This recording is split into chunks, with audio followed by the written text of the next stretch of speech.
తాకట్టులో ఉన్న బంగారాన్ని విడిపించి ఆ రోజున్న మార్కెట్ ధర కట్టి మిగిలిన డబ్బును మీకు అందిస్తుంది కొమ్మూరి గోల్డ్.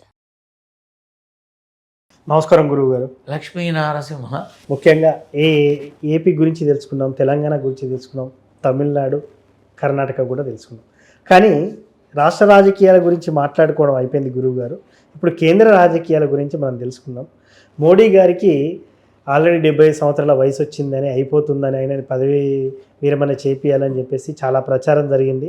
కానీ ఆ పప్పులేం ఉడకలేదు, అన్నీ ఏదో నోటి మాటకి చెప్పేశారు. కానీ జరిగేది మాత్రం జరుగుతూనే ఉంది.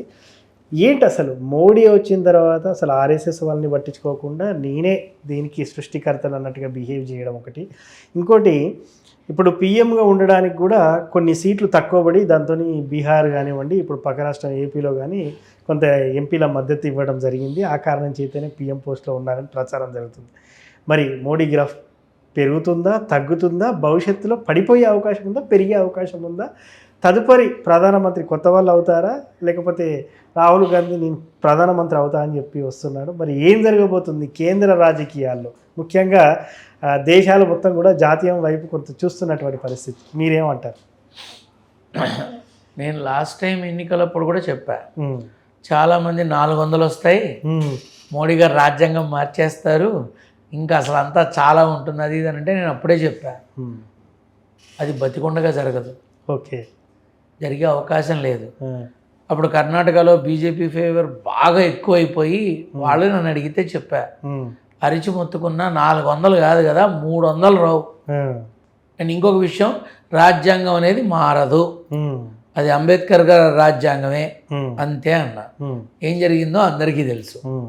ఇప్పుడు నువ్వు అంటున్నావు తెలుగుదేశం తరపు వాళ్ళు ఎక్కువ ఉన్నారు, వాళ్ళ వల్లే ఇది తప్పు.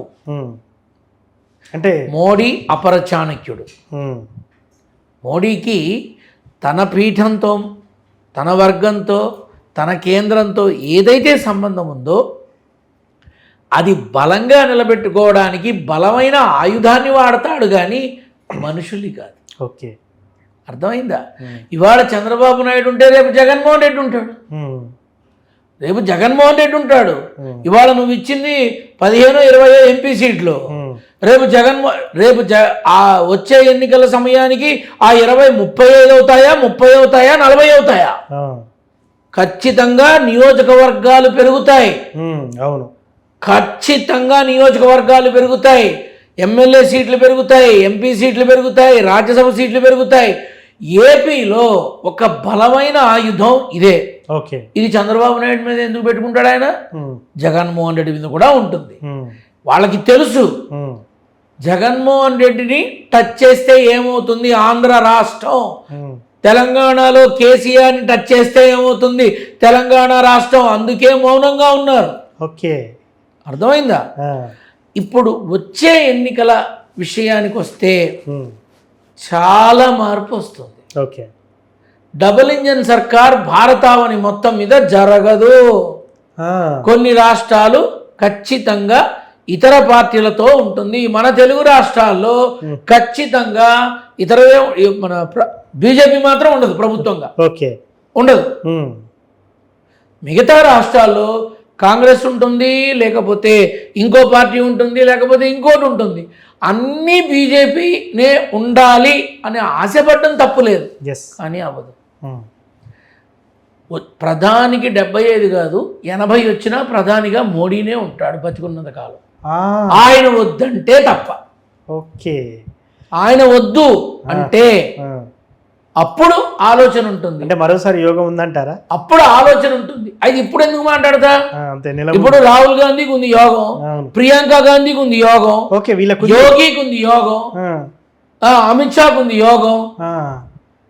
కాకపోతే వీళ్ళందరికీ 15-20 సంవత్సరాలు ఏం లేదు, కొంత సమయమే ఉంది.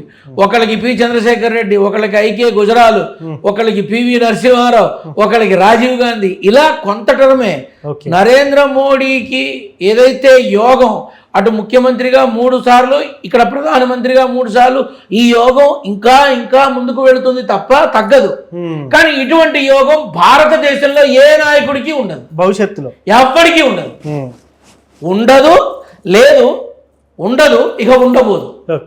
అటువంటి నాయకుడు లేడు, ఉండడు, ఇక భవిష్యత్తులో ఆ బీట్ రాడు. రాడు ఓకే. ఖచ్చితంగా. ఇది కావాలంటే 2 సార్లు చెప్పుకోండి, రాడు. నరేంద్ర మోడీ లాంటి నాయకుడు భారతావనికి ఖచ్చితంగా ఆ ఒక్కడే, నరేంద్రుడు ఒక్కడే, ఇంకొకడు రాడు. నమో వెంకటేశ అన్నట్టుగా నరేంద్ర మోడీ అన్నట్టు ఒకడే, అంతే. రెండో మాటలేదు, ఖచ్చితంగా చెప్తున్నా. భారత రాజ్యాంగం మార్చడానికి అవకాశం తక్కువ ఉంది. అలాగే 400 సీట్లు అనేది చాలా కష్టం బీజేపీకి, వచ్చేసారి కూడా కష్టమే. లేదు, అప్పుడు మాట్లాడుకుందాం, అంతే. సో అతనికి గౌరవ ప్రధానమంత్రి గారికి ఎటువంటి డోకా లేదంటారు? ఆయనకేముంది, ప్రధానిగా ఆయన ఉన్నాడు, ఆయన ఉంటాడు, ఆయనే ఉండబోతున్నాడు. ఎస్, ఇంకా క్లారిటీ ఏం అవసరం లేదు ఇంతే చెప్పిన తర్వాత. సో థ్యాంక్ యూ గురువు గారు. లక్ష్మీ నరసింహ.